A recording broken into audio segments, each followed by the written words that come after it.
তত্ত্বাবধায়ক সরকার বাতিলের রায়ের বিরুদ্ধে আপিলের অনুমতি, শুনানি ২১ অক্টোবর। নির্বাচনকালীন সরকার নিয়ে কার্যকর সমাধান চায় আপিল বিভাগ। ৩ দফা দাবিতে প্রকৌশল শিক্ষার্থীদের শাহবাগ অবরোধ, মিন্টু রোডে পুলিশের সাথে তুমুল সংঘর্ষ, যান চলাচল বন্ধ, ভোগান্তি। ত্রয়োদশ সংসদ নির্বাচনের রোডম্যাপের খসড়া অনুমোদন ইসির, কাল আসতে পারে আনুষ্ঠানিক ঘোষণা। সীমানা পুনর্নির্ধারণে শেষ দিনের শুনানি চলছে। কিছু রাজনৈতিক মহল পরিকল্পিতভাবে নির্বাচন বানচালের জন্য নিত্য নতুন দাবি তুলছে, ভোট বাধাগ্রস্তে হুমকি দিচ্ছে, অভিযোগ মির্জা ফখরুলের। ডাকসু নির্বাচনে চলছে প্রচার, রুমমেটকে জখম, ভিপি প্রার্থী জালালের বিরুদ্ধে হত্যা চেষ্টা মামলা। ডাকসু নির্বাচন পিছিয়ে ২৯ সেপ্টেম্বর। দেখছিলেন ক্রম সিমেন্ট সংবাদ শিরোনাম। এবার বিস্তারিত সংবাদ। তত্ত্বাবধায়ক সরকার বাতিলের রায়ের বিরুদ্ধে আপিলের অনুমতি দিয়েছেন আপিল বিভাগ। বুধবার প্রধান বিচারপতি ডক্টর সৈয়দ রিফাত আহমেদের নেতৃত্বাধীন ৬ সদস্যের আপিল বেঞ্চ এই আদেশ দেন। পরবর্তী শুনানি হবে ২১ অক্টোবর। এ সময় প্রধান বিচারপতি ডক্টর সৈয়দ রিফাত আহমেদ বলেন, তত্ত্বাবধায়ক সরকার ফিরিয়ে দিয়ে সাময়িক সমাধান দিতে চায় না আপিল বিভাগ।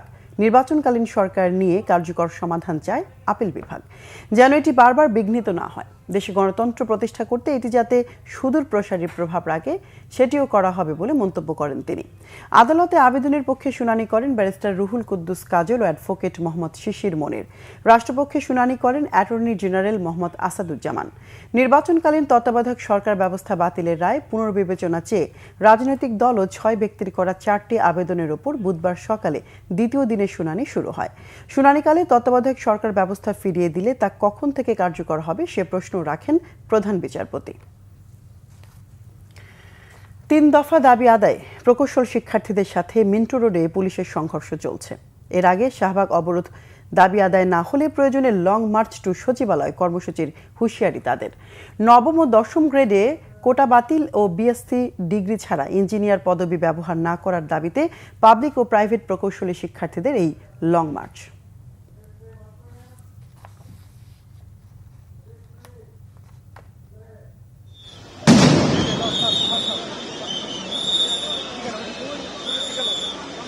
পূর্বঘোষিত কর্মসূচির অংশ হিসেবে যমুনা অভিমুখে লং মার্চ টু ঢাকা পালন করতে গেলে ইন্টারকন্টিনেন্টালের সামনে পুলিশের সাথে সংঘর্ষে জড়িয়ে পড়ে প্রকৌশল শিক্ষার্থীরা।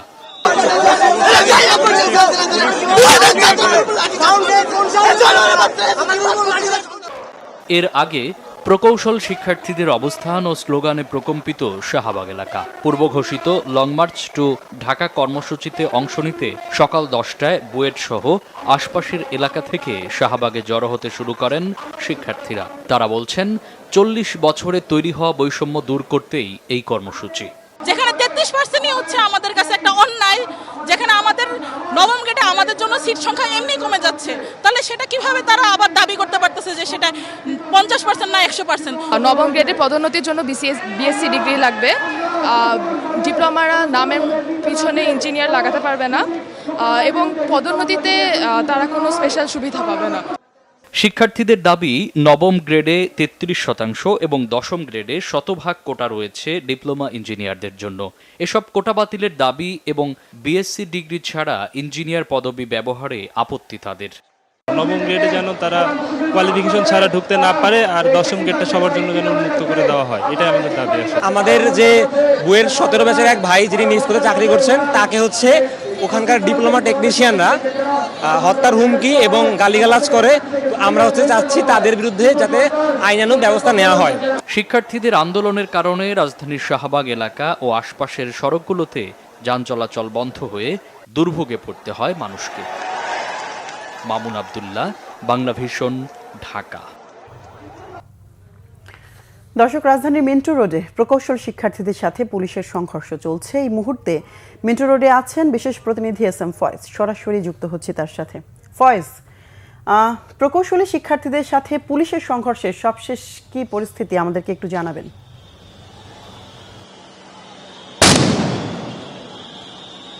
আপনি দেখতে পাচ্ছেন এখনই শব্দ শুনতে পেরেছেন সাউন্ড গ্রেনেডের।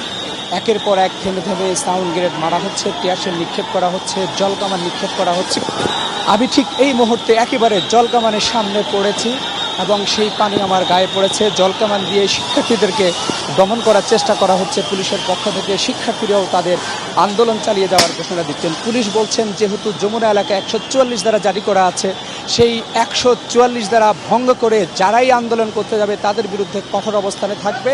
সেই অবস্থান থেকেই কিন্তু এই আন্দোলন দমানোর জন্য পুলিশ টিয়ারশেল, রাবার বুলেট এবং সাউন্ড গ্রেনেড নিক্ষেপ করছে, জলকামান নিক্ষেপ করছে। এরই মধ্যেই 2-3 জন পুলিশ সদস্য আহত হয়েছে, তাদেরকে চিকিৎসার জন্য হাসপাতালে নিয়ে যাওয়া হয়েছে। কয়েকজন শিক্ষার্থী আহত হয়েছেন, তাদেরকেও হাসপাতালে নিয়ে যাওয়া হয়। বুয়েট শিক্ষার্থী যারা রয়েছেন, প্রকৌশলী শিক্ষার্থী যারা রয়েছেন, সকাল থেকে তারা এই আন্দোলন করছেন। তাদের এই আন্দোলনের কারণে পুরো শাহবাগ এলাকার একেবারে আশপাশের এলাকার রাস্তা বন্ধ হয়ে যায়, চরম দুর্ভোগে পড়ে সাধারণ মানুষ। পথচারীরা, রোগীর স্বজনরা সকাল থেকেই দুর্ভোগে পড়েন। এর আগে তারা গতকাল মঙ্গলবারও দিনভর তাদের আন্দোলন ছিল। তারপর পূর্ব ঘোষিত তারা কর্মসূচি ঘোষণা করে। সেই কর্মসূচি হচ্ছে Dhaka long march to Dhaka. সেই লং মার্চ টু ঢাকা দুপুর 1টার দিকে তারা কর্মসূচি ঘোষণা করেছিল যে সচিবালয় ঘেরাও করবে, কিন্তু সচিবালয় তারা না গিয়ে যমুনার অভিমুখে শিক্ষার্থী, তারপর পরেই পুলিশ তাদের ব্যারিকেড তৈরি করে এবং পুলিশের ব্যারিকেড ভেঙে তারা যমুনা যাওয়ার চেষ্টা করে। তারপরেই পুলিশ হয় রাবার বুলেট, টিয়ারশেল। আমরা ক্যামেরার সামনে আপনাদেরকে দেখানোর চেষ্টা করছি, পুলিশ জলকামান মারছে, টিয়ারশেল নিক্ষেপ করছে, রাবার বুলেট নিক্ষেপ করছে, শিক্ষার্থীদেরকে ছত্রভঙ্গ করে দিচ্ছে। আর করে আন্দোলন তারা জেরে না সেই বিষয়ে আবারও সাউন্ড গ্রেনেড নিক্ষেপ করা, অর্থাৎ থেমে থেমে সাউন্ড গ্রেনেড, রাবার বুলেট নিক্ষেপ করা হচ্ছে। একেবারে শিক্ষার্থীরা তারা বুক পেয়ে বলছেন আন্দোলন হবে, তাদের এই দাবি না নিলে তারা আন্দোলন গড়ে তুলছে। সকাল থেকে আন্দোলন করছে। আমরা যদি একটু শান্ত আমার সাথে একেবারে দেখানোর চেষ্টা করছেন যে sound grenade, rubber bullet, tear shell, জলকামান কিভাবে নিক্ষেপ করা হচ্ছে। পাল্টা শিক্ষার্থীরা নিক্ষেপ করে তাদের চেষ্টা করছে সেটা জলকামান আবারও সাউন্ড গ্রেনেড, জলকামান নিক্ষেপ হচ্ছে, সেটা একের পর এক সাউন্ড গ্রেনেড, জলকামান নিক্ষেপ হচ্ছে, সেটা দেখানোর চেষ্টা করছি বাংলা ভিশনের দর্শকদেরকে। আপনারা দেখতে পাচ্ছেন মোহমোহ টিয়ারশেল, রাবার বুলেট নিক্ষেপ করা হচ্ছে, জলকামান নিক্ষেপ করা হচ্ছে। পুলিশ ব্যারিকেড তৈরি করেছে যাতে করে এই ব্যারিকেড ভেঙে যমুনার দিকে কেউ না আসতে পারে, কোনো শিক্ষার্থী না আসতে পারে। আস্তে আস্তে ব্যারিকেড থেকে আস্তে আস্তে সামনে নিয়ে একেবারে যে হোটেল ইন্টারকন্টিনেন্টাল রয়েছে, সেই হোটেল ইন্টারকন্টিনেন্টালের পাশেই তারা করছে। শিক্ষার্থীরা আগুন জ্বালিয়ে টিয়ারশেল থেকে তাদেরকে সেভ করার চেষ্টা করছে, কিন্তু টিয়ারশেল, রাবার বুলেট সেটা নিক্ষেপ চলছে। আমরা দেখছি রমনার ডিসি মাসুদ আলম, তার নেতৃত্বেই অ্যাকশন হচ্ছে এবং তার নেতৃত্বেই অ্যাকশনে গিয়েছেন পুলিশ, যোগ দিয়েছেন অন্যান্য বাহিনীর সদস্যরা। আমরা দেখেছি বিজিবি হচ্ছে নিরাপত্তায় একেবারে সাউন্ড গ্রেনেড নিক্ষেপ হচ্ছে। একেবারেই এখন চারপাশ থেকেই শিক্ষার্থীরা রয়েছেন, তারা টিয়ারশেল, রাবার বুলেটের জবাব দেওয়ার চেষ্টা করছেন, বন্ধ করে দিয়েছে। জাহাজ থেকে নিজেদেরকে সেভ করার চেষ্টা করছেন। আমরা দেখছি যে গাড়িগুলো আসছে বিভিন্ন জায়গা থেকে, যে পাবলিক বাস রয়েছে বা সাধারণ মানুষ রয়েছে, তারা যে যার মতো করে ছুটছেন নিজেদেরকে বাঁচানোর জন্য। তারা দেখছেন যে এখানে সমস্যা, অ্যাকশনে যে গিয়েছে পুলিশ, শিক্ষার্থীরা তারা ইটপাটকে নিক্ষেপ করছে। আমরা যদি একটু বামে যদি শিক্ষার্থীকে একটু দেখানোর চেষ্টা করি, এই যে শিক্ষার্থীরা কিছুক্ষণ পর পর দৌড়ে চলে যাচ্ছেন, আবারও আসছেন ইটপাটকে নিয়ে, পুলিশ রাবার বুলেট, টিয়ারশেল নিক্ষেপ করছে। আমরা আপনাদেরকে সেই দৃশ্যটি বাংলা ভিশনের পর্দায় দর্শকদেরকে আমরা দেখানোর চেষ্টা করছি। দেখছেন বাংলা ভিশনে আমরা আপনাদেরকে একেবারেই সরাসরি লাইভ সম্প্রচারে আপনাদেরকে সেটি দেখানোর চেষ্টা করছি। আবারও পুলিশ অ্যাকশনে যাচ্ছে যাতে করে জনদুর্ভোগ সৃষ্টি না হয়, ঘটনা না ঘটে। 144 ধারা আইন ভঙ্গ করে যারা এই আন্দোলন করবে, রাস্তায় দুর্ভোগ সৃষ্টি করার বিরুদ্ধে পুলিশ নমুনা আমরা দেখতে পেয়েছি এবং তারই নমুনা আমরা দেখছি। আপনারা দেখছেন বাংলা ভিশনের পর্দায়, দর্শকদেরকে আমরা দেখানোর চেষ্টা করছি একেবারে মোহমোহ টিয়ারশেল, রাবার বুলেট নিক্ষেপ করে অভিমুখ থেকে শিক্ষার্থী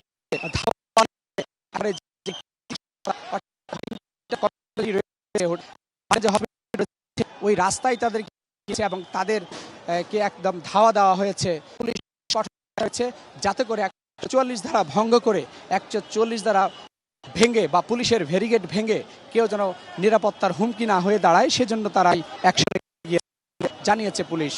আপনারা দেখছেন আমরা চেষ্টা করছি শিক্ষার্থী তারা তাদের যে আন্দোলন তাদের এই 3 দফা দাবি তাদের মেনে নিতে হবে। তারা বলছেন প্রকৌশলীকে হুমকি দেওয়া তারা তাদেরকে আইনের আওতায় নিয়ে আসতে হবে, আর যাদের 3 দফা দাবি আছে সেটি মানতে হবে, তা হলে তা কঠোর অবস্থানে যাবে, কর্মসূচিতে যাবে।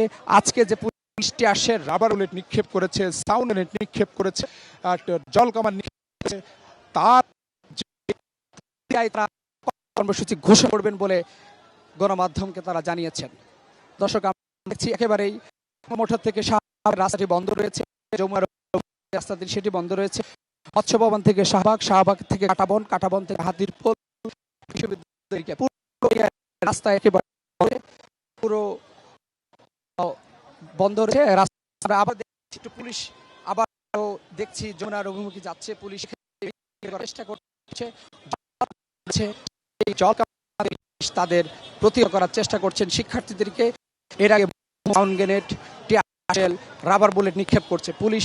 যেই অ্যাকশনে যাচ্ছে আমরা সেই অ্যাকশনের ছবি আপনাদেরকে দেখানোর চেষ্টা আমরা দেখাচ্ছি। ক্যামেরার লেন্সে টুকু দেখা যাচ্ছে জলকামান, পুলিশের অ্যাকশন সবকিছুই আমরা বাংলা ভিশনের দর্শকদেরকে দেখানোর চেষ্টা করছি। আপনারা দেখতে পাচ্ছেন পুলিশ কিছুটা নীরব রয়েছে, কিছু আগেও পুলিশ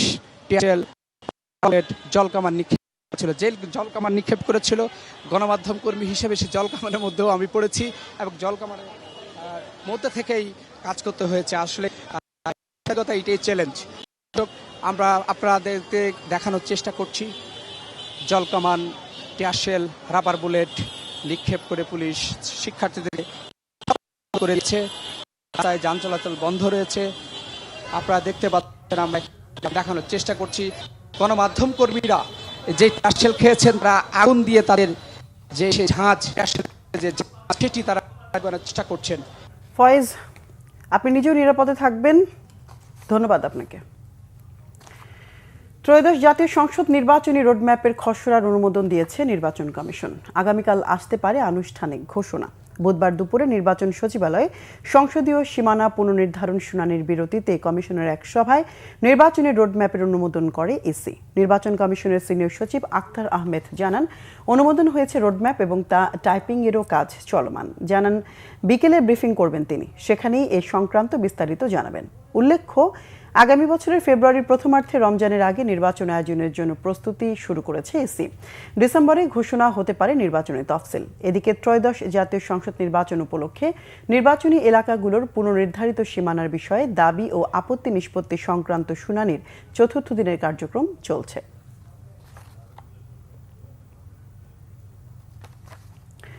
নির্বাচনী বিধি প্রয়োগে বিশেষ টাস্কফোর্স গঠন করা হয়েছে বলে জানিয়েছেন ডাকসুর চিফ রিটার্নিং কর্মকর্তা অধ্যাপক মোহাম্মদ জসিমউদ্দিন।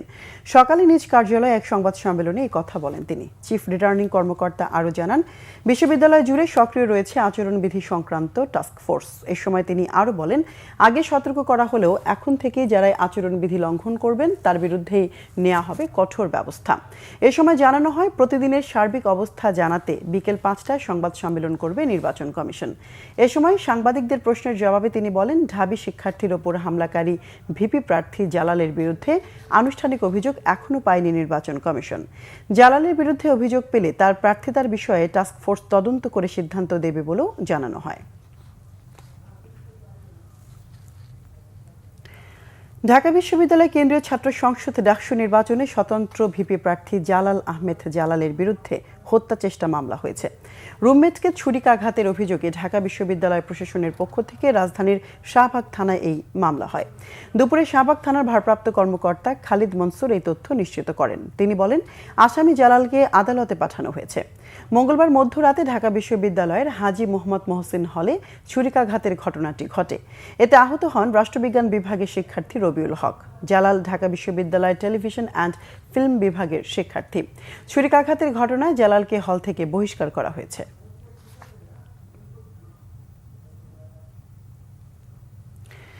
দফায় দফায় তফসিল কাটাছেঁড়া ও নির্বাচনের তারিখ পেছানোর আভাসে আবারও রাজশাহী বিশ্ববিদ্যালয়ের নির্বাচনের নতুন তারিখ ঘোষণা দিয়েছেন প্রধান নির্বাচন কমিশন অধ্যাপক ডক্টর এম নজরুল ইসলাম।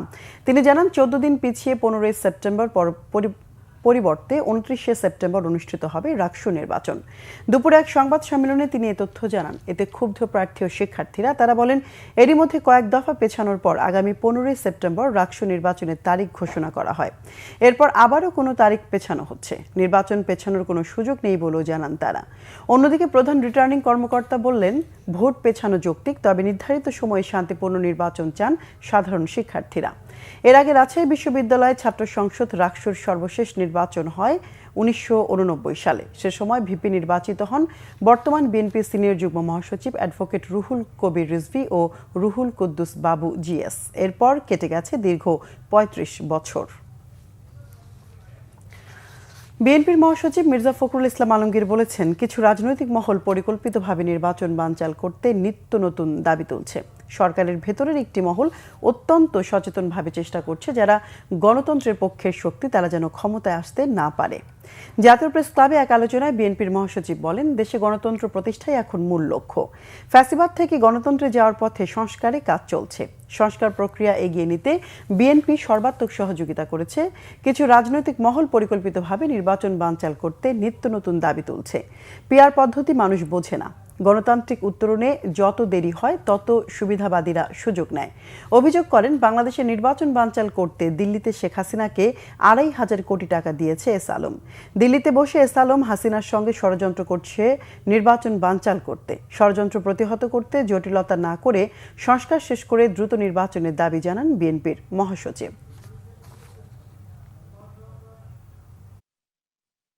অত্যন্ত পরিকল্পিতভাবে নির্বাচনকে বানচাল করার জন্য, নির্বাচনকে ব্যাহত করার জন্য নিত্য নতুন দাবি তুলে তুলেছে। এমন এমন দাবি তুলছে যার সঙ্গে বাংলাদেশের মানুষেরা পরিচিতই না। সংস্কার শব্দটার সঙ্গে আমাদের সাধারণ মানুষ পরিচিত না, একদম সংখ্যানুপাতিক পিয়ার। এই বিষয়গুলো কিন্তু এখনো আমাদের কাছেই পরিষ্কার না, সাধারণ মানুষের কাছে পরিষ্কার নয়। এগুলো নিয়ে তারা হুমকি দিচ্ছেন, কথা বলছেন এবং অত্যন্ত জোরে সরে হুমকি দিচ্ছেন। জাতীয় রাজস্ব বোর্ডের চেয়ারম্যান আব্দুর রহমান খান বলেছেন, সাধারণ মানুষের আকাঙ্ক্ষা অনুযায়ী দুর্নীতিমুক্ত দেশ গড়তে ক্যাশলেস অর্থনীতির কোনো বিকল্প নেই। সকালে রাজধানীর একটি হোটেলে ক্যাশলেস বাংলাদেশ সামিটের আলোচনায় এসব কথা বলেন তিনি। এনবিআর চেয়ারম্যান বলেন, নগদবিহীন অর্থনীতি পুরো চালু হলে কর ফাঁকি বন্ধের পাশাপাশি রাষ্ট্রীয় কোষাগার সমৃদ্ধ হবে। অনুষ্ঠানে সিপিডি সম্মানীয় ফেলো ও অর্থনীতিবিদ ডক্টর দেবপ্রিয় ভট্টাচার্য জানান, দেশের 95% মানুষ এখনও নগদ লেনদেনে নির্ভরশীল। তবে নগদহীন অর্থনীতি যেন আইহীন অর্থনীতিতে পরিণত না হয় তা নিশ্চিতের তাগিদ দেন ডক্টর দেবপ্রিয়।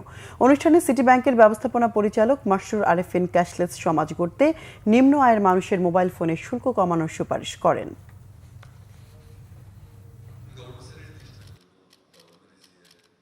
কার্যকর হলো ভারতের পণ্যে জরিমানা সহ যুক্তরাষ্ট্রের 50% বাড়তি শুল্ক আদায় প্রক্রিয়া। এতে অর্থনীতিতে অবশ্যম্ভাবী বড় ধাক্কা সামাল দেওয়ার কৌশল নির্ধারণে জরুরি বৈঠক করেছেন ভারতের প্রধানমন্ত্রী নরেন্দ্র মোদী। মঙ্গলবার বিজ্ঞপ্তি প্রকাশ করে ভারতীয় পণ্যে বাড়তি শুল্ক আরোপ কার্যকরের বিষয়ে জানিয়েছে হোয়াইট হাউস। জানানো হয়েছে, ওয়াশিংটন ডিসির সময় 27 আগস্ট রাত 12টা আর দিল্লির সময় বুধবার সকাল 9টা 31 মিনিট থেকে আমেরিকায় ঢোকা ভারতের পণ্যে 50% শুল্ক নেওয়া হবে। 7 পৃষ্ঠার বিজ্ঞপ্তি এর কারণ স্পষ্ট করে বলা হয়েছে, রাশিয়া থেকে প্রত্যক্ষ বা পরোক্ষভাবে তেল কেনার কারণে এই শাস্তি।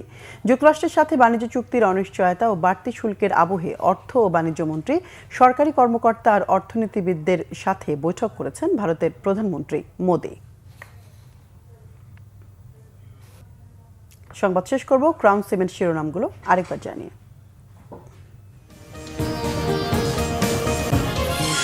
তত্ত্বাবধায়ক সরকার বাতিলের রায়ের বিরুদ্ধে আপিলের অনুমতি, শুনানি 21 অক্টোবর। নির্বাচনকালীন সরকার নিয়ে কার্যকর সমাধান চায় আপিল বিভাগ। 3 দফা দাবিতে প্রকৌশল শিক্ষার্থীদের শাহবাগ অবরোধ, মিন্টু রোডে পুলিশের সাথে তুমুল সংঘর্ষ, যান চলাচল বন্ধ, ভোগান্তি। ত্রয়োদশ সংসদ নির্বাচনের রোডম্যাপের খসড়া অনুমোদন ইসির, কাল আসতে পারে আনুষ্ঠানিক ঘোষণা। সীমানা পুনর্নির্ধারণে শেষ দিনের শুনানি চলছে। কিছু রাজনৈতিক মহল পরিকল্পিতভাবে নির্বাচন বানচালের জন্য নিত্য নতুন দাবি তুলছে, ভোট বাধাগ্রস্তে হুমকি দিচ্ছে অভিযোগ মির্জা ফখরুলের। ডাকসু নির্বাচনে চলছে প্রচার, রুমমেটকে জখম, ভিপি প্রার্থী জালালের বিরুদ্ধে হত্যা চেষ্টা মামলা, ডাকসু নির্বাচন পিছিয়ে 29 সেপ্টেম্বর।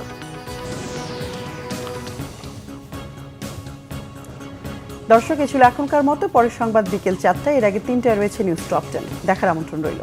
এছাড়া বাংলাভিশন সংবাদ ও সংবাদ সংশ্লিষ্ট অনুষ্ঠান দেখতে ভিজিট করুন www.bvnews24.com ও facebook.com/banglavishnnews এবং সাবস্ক্রাইব করুন youtube.com/banglavishnnews। এতক্ষণ সঙ্গে থাকায় ধন্যবাদ সবাইকে।